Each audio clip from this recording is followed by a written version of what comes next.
One thing that's kind of interesting about the lectionary, the book from which the various readings at Mass are derived, is that a lot of times it forces us to focus on certain details in the gospel that we might otherwise be inclined to overlook. And it does so oftentimes by telling the same story over the course of several days, and sometimes even over the course of several weeks. Case in point, think about the Gospel of Matthew, chapter 16, this really famous story involving Jesus and St. Peter at Caesarea Philippi.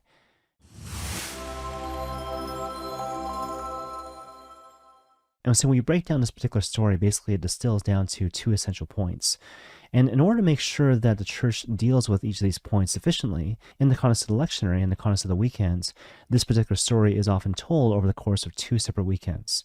And so the first point has to do with the primacy of St. Peter, right? And so, as you may recall, Jesus says to St. Peter, "You are Peter, and on this rock I shall found my church," right? So again, the primacy of St. Peter, the primacy of the papacy.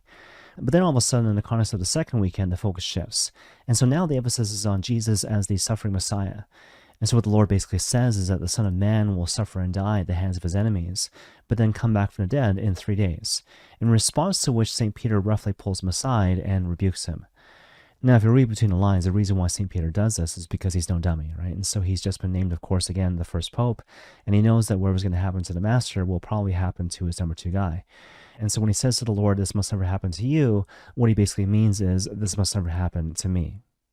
But of course, in response, the Lord says, "Get behind me, Satan, you become a stumbling block to me," before turning to the other disciples and saying to them, "Whoever wishes to become my disciple must deny themselves, take up their cross, and follow me." And ultimately, if you break it down, the Lord is proposing to us a binary option, right? And so basically what he's saying is like, look, you have one of two choices, right? Either you walk the path of humility, obedience, suffering, love, in which case you could become this radiant witness of the Christian thing, drawing people to Christ by the strength of your witness. Or you can kind of make up your own version of Christianity, which doesn't include the cross, right? And so it might be easier, it might attract multiple followers, but ultimately what you're doing, you're providing a source of scandal, right? You're actually pulling people away from the one loving and true God, because the real Christ is ultimately the suffering Christ.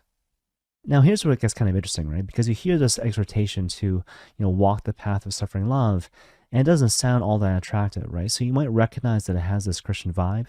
You might recognize that it sounds intellectually coherent. But at the same time, if we're being honest, most of us, quite honestly, are not really chomping at the bit to walk the path of suffering love.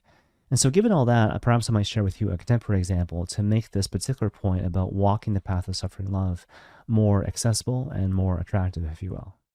And so the example that comes to mind, I remember once watching this clip on YouTube, which was basically a clip from America's Got Talent, this really famous TV show, which is basically a variety show, in the context of which multiple contestants compete for $1 million, I believe.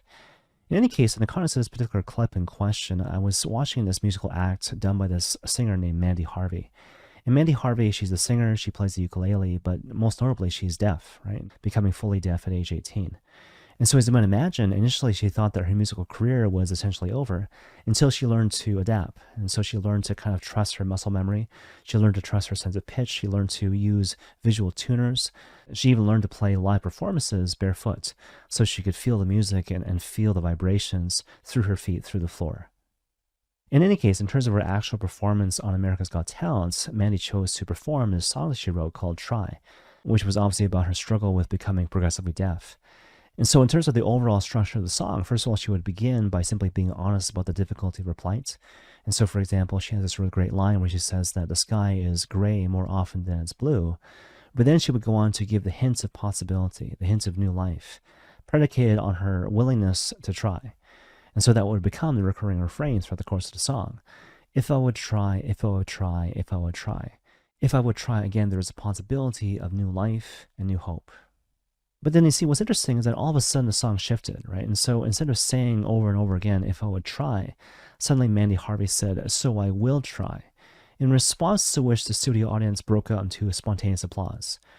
Now, I remember looking at this particular scene and thinking to myself, I wonder if people actually heard the shift in terms of the lyrics, again, from if I would try to so I will try. And I think, actually, this is my best guess, I think even if they didn't hear it consciously, everyone heard it subconsciously, and led them to change their sense of relationship with Mandy Harvey, but also their sense of understanding with regards to the overall issue. Because before, I think the emphasis was on thanksgiving and compassion, right? So I see this woman who's deaf, who's trying to be a singer, and so I'm grateful for the basic things in my life, the fact that I'm alive, the fact that, for example, I can hear. And also, again, the sense of compassion. So I have compassion towards the suffering other.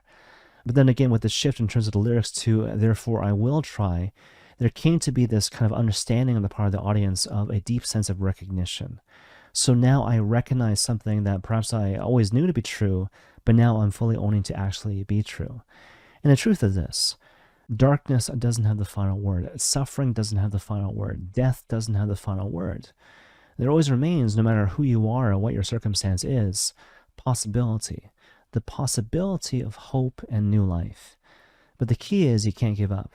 You got to hang in there, you got to persevere, and you must always, always try. Okay, one final note, and I'll kind of end with this. So I remember back in the day talking to a priest friend of mine who in turn was talking to a psychologist friend of his who was talking about the nature of hope. And so basically, from a psychological perspective, apparently, hope doesn't obtain when I know exactly how I'm going to get out of this particular pickle that I'm in. Hope obtains when I believe in the possibility.